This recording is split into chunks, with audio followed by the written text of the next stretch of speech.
Video पे FIR कराई गई है, वो एफआईआर कराई गई है भारतीय जनता पार्टी की नेता के द्वारा। दूसरा, मुझे बड़ा अजीब सा लग रहा है कि चर्च में घुस के भारतीय जनता पार्टी से जुड़े हुए गुंडे मारपीट कर रहे हैं। बीजेपी की महिला नेता जबलपुर में एक नेत्रहीन महिला को अपमानित कर रही है उसकी छोटी सी बेटी के सामने। यहां बरेली में चर्च के सामने हनुमान चालीसा पढ़ा जा रहा है। इस पे सब पे एक भी एफआईआर नहीं हुई, एक भी कार्रवाई नहीं हुई। सौरभ भारद्वाज पे आप कार्रवाई कर रहे हैं, मुकदमा कर रहे हैं। ये क्या नौटंकी है?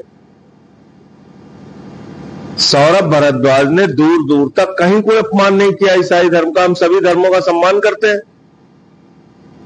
आपने एक खाली ड्रामा क्रिएट करने के लिए और अपने गुनाहों पर पर्दा डालने के लिए एफआईआर कर दी सौरभ भारद्वाज पे, संजीव झा पे। तो मुझे लगता है कि ये पूरा देश इस वक्त देख रहा है कि प्रधानमंत्री और उनकी पार्टी के जुड़े हुए लोग किस तरह से दूसरे धर्मों का अपमान करते हैं, उनके धार्मिक स्थलों को जाके तोड़फोड़ करके और उनकी पूजा पाठ इबादत में बाधा डालते हैं। तो पूरा देश जानता है। दिल्ली के बीजेपी के अध्यक्ष ने वीरेंद्र सचदेवा कहते हैं कि इन तीनों नेताओं के खिलाफ धार्मिक भावना भड़काने का आरोप में एफआईआर दर्ज की थी। अरे उसको छोड़ो, क्या कहता है, उससे कोई मतलब। देखिए, सत्तारूढ़ पार्टी या हम लोग एनडीए की पार्टी या बीजेपी, इस तरह की घटनाओं पे पार्टी पॉलिटिक्स कौन क्या कह रहा परवाह नहीं करते, और जो एक्यूज्ड है उसके खिलाफ शुरू में भी कार्रवाई करी, जेल भिजवाया, और अब वो अगर जमानत लेके किसी भी ग्राउंड पे आया है तो जो पहले भी कहा है कि उसके खिलाफ कार्रवाई करेंगे, तो कार्रवाई कर दी है। माननीय सुप्रीम कोर्ट में उसकी बेल के खिलाफ चले गए हैं और ये पूरे देश के सामने है। और जो सो कॉल्ड इंडिया गठबंधन की पार्टियां कुछ का कुछ बोल रही थी, उनको भी ये चीज़ दी गई है। पर वो भी एक चीज़ देख लें, जहां उनकी सरकारें हैं वहां क्या इस तरह वो कर रहे हैं, या केवल उनके खाने के दांत और दिखाने के ओर है। तीजा मुफ्ती कह रही हैं कि ये हिंदुस्तान नहीं है बल्कि लिंचिस्तान है। क्या कहना है आपका? देखिए, जो उन्होंने जिस परिप्रेक्ष्य में बात की है कि किसी मुस्लिम की वहाँ पे लिंचिंग में हत्या हुई है, तो उसके हम खिलाफ हैं और कोई भी घटना ऐसी नहीं होनी चाहिए। लेकिन जहाँ मुफ्ती साहब की बात है, वो इस तरह के बयान दे रही हैं कि देश के खिलाफ जा रही हैं। क्या वो पाकिस्तानी हैं, क्या वो बांग्लादेशी हैं जो हमारे देश के खिलाफ बोल रही हैं? उनको साथ के साथ जो बांग्लादेश में हुआ है उसकी भर्त्सना करनी चाहिए, उसके विरोध में बोलना चाहिए, उसकी कड़ी निंदा करना चाहिए और देश में ये मैसेज देना चाहिए कि वो वाकई भारतीय हैं और हमारे देश से लगाव है। हमारे देश के खिलाफ जो भी बोलेगा वो किसी भी कीमत पे टॉलरेट नहीं किया जाएगा, उसकी हम निंदा करते हैं। बांग्लादेश वाला मामला हो जहां पर 2 व्यक्ति की हत्या हुई, इसके अलावा कनाडा में भी हत्याएं हुई हैं भारतीय नागरिकों की। इन दोनों मामलों पर एमईए का बयान आ गया है, संपर्क में है वहां के प्रशासन से, संवेदना भी व्यक्त की है। देखिए, सरकार जागरूक है, चौकन्नी है, संवेदनशील है और विदेश मंत्रालय लगातार अपना इस पर कार्रवाई हो रही है और वो प्रेस कॉन्फ्रेंस करके इस बारे में अपना बयान भी दे चुके हैं। सर, महाराष्ट्र से खबर है, एनसीपी जो है शरद पवार और अजित पवार गुट, संभावना जताई जा रही है कि दोनों का विलय हो सकता है। देखिए, महाराष्ट्र में अभी जो बीएमसी के चुनाव हैं उससे पहले राज ठाकरे और उद्धव ठाकरे एक हुए हैं।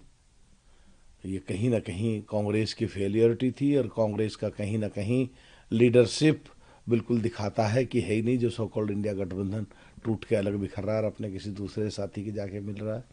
तो शरद पवार और अजित पवार साहब के साथ भी ये संभावना हो सकती है, क्योंकि कांग्रेस में लीडरशिप नहीं है और कांग्रेस का रवैया जो है अब एनडीए से लड़ने का नहीं है। कांग्रेस अब हमसे एनडीए से नहीं लड़ रही है, ना उसके बस का है। वो हर क्षेत्रीय पार्टी से हर प्रदेश में इंटरनल पहले उनसे लड़ रही है। अब किसी भी नेशनल टेलीविजन की डिबेट देख लो तो एनडीए से बहस नहीं होती। कांग्रेस और जो जहां चुनाव होते हैं उन प्रदेशों के प्रवक्ताओं की आपस में बहस हो रही है। तो एक तरीके से देश वहां पहुंच गया है जहां कांग्रेस वर्सेस उसकी सहयोगी पार्टियां हैं, और उसी का नतीजा है कि जो लोग हमसे एनडीए से जुड़े हुए दल हैं उनके साथ दूसरे दल जाके मिल रहे हैं या विलय कर रहे हैं। मैं समझती हूँ कि ये नया भारत है, यहाँ कुछ भी हो सकता है। यहाँ सोनम वांगचुक जी जेल में हो सकते हैं, यहाँ नेहा सिंह राठौर की याचिका खारिज हो सकती है, लेकिन ऐसे दरिंदे, ऐसे बलात्कारी लोग बाहर आ सकते हैं। दुखद है, क्या किया जा सकता है। परिवार जिस तरीके से न्याय के लिए लगातार दौड़ रहा है, अब इसमें राहुल गांधी जी से उनको मुलाकात हुई है। एक चीज़ जो मुझे हमेशा से ही मेरा सवाल रहता है कि बीजेपी कहती है कि बेटी बचाओ, बेटी पढ़ाओ, और प्रधानमंत्री जी खुद कहते हैं कि अगर कोई इस तरीके से बदमाशी करने की कोशिश करेगा तो फांसी पर लटका दिया जाएगा। आप समझ रहे हैं कितना विरोधाभास है इनकी बातों में। एक तरफ बेटी बचाओ, बेटी पढ़ाओ की बात करते हैं, दूसरी तरफ बलात्कारियों को पैरोल पे बहुत सारे बाबा भी बाहर घूम रहे हैं। तो ये तो अच्छी बात नहीं है, इसकी तो निंदा करी जानी चाहिए। और ये समय है इस देश की बेटियों को एकजुट होकर के उस महिला के लिए आवाज़ उठाने की। जिस तरीके से क्रिसमस के दौरान जो तस्वीरें देखी गई हैं, उस तस्वीरों पर आपका भी एक बयान वीडियो में के तौर पर सामने आया है, तो उसको किस तरीके से आप देख रहे हैं? क्या कुछ तस्वीरों को लेकर? नहीं, मैं समझती हूँ कि क्रिसमस का विरोध करना या किसी भी तरीके का जो तोड़फोड़ करना है उससे देश कमज़ोर होता है, और इस तरह की जो गतिविधियाँ हैं वो धार्मिक उन्मादों को बढ़ावा देने वाले हैं। और मैं समझती हूँ एक चीज़ कि भैया देश में तोड़फोड़ करने से, अपने ही देश के अल्पसंख्यकों को डराने से आप किस तरह का राष्ट्रवाद स्थापित करना चाहते हैं? ये देश प्रेम नहीं है, देश के लोकतंत्र को कमज़ोर करने वाली बात है। दूसरी बात, इस तरह की हरकतें जो इंटरनेट पे वायरल होती हैं, तो भाई इससे भारत की अंतर्राष्ट्रीय छवि खराब होती है। बाहर के देशों में, यूरोप, ऑस्ट्रेलिया जैसे देशों में जहाँ पे ईसाई बहुसंख्यक हैं, भारतीय अल्पसंख्यक हैं, तो आप खुद सोचिए, मतलब लॉजिक जरूर लगाइएगा। मैं बहुत सारे लोगों को भी ये कहना चाहती हूँ कि भैया वो भारतीयों को किस नज़र से देखेंगे? मोहब्बत की नज़र से तो नहीं देखेंगे। और इसके साथ साथ वो अपनी सरकारों पर भारतीयों के खिलाफ नीतियाँ बनाने के लिए दबाव भी बनाएंगे कि भाई बताइए, हमारे इधर तो हमारे लोगों को उधर पीटते हैं ये लोग, या जो है हमारे त्योहारों को अच्छे से नहीं मनाने देते हैं। तो भैया ये तो हमारा मूल अधिकार है। हम आप ईद मनाइए, मैं दिवाली मनाऊँ, चर्च जाइए, आप मंदिर जाइए, मस्जिद जाइए, ये तो हमारा मौलिक अधिकार है। तो ये मौलिक अधिकारों का भी आप हनन कर रहे हैं अगर इस तरीके की हरकत कर रहे हो, तो बहुत गलत बात है। प्रशासन को चाहिए कि इन लोगों के खिलाफ सख्त कार्रवाई करे। वीडियो पे एफआईआर कराई गई है, वो एफआईआर कराई गई है भारतीय जनता पार्टी की नेता के द्वारा। दूसरा, मुझे बड़ा अजीब सा लग रहा है कि चर्च में घुस के भारतीय जनता पार्टी से जुड़े हुए गुंडे मारपीट कर रहे हैं। बीजेपी की महिला नेता जबलपुर में एक नेत्रहीन महिला को अपमानित कर रही है उसकी छोटी सी बेटी के सामने।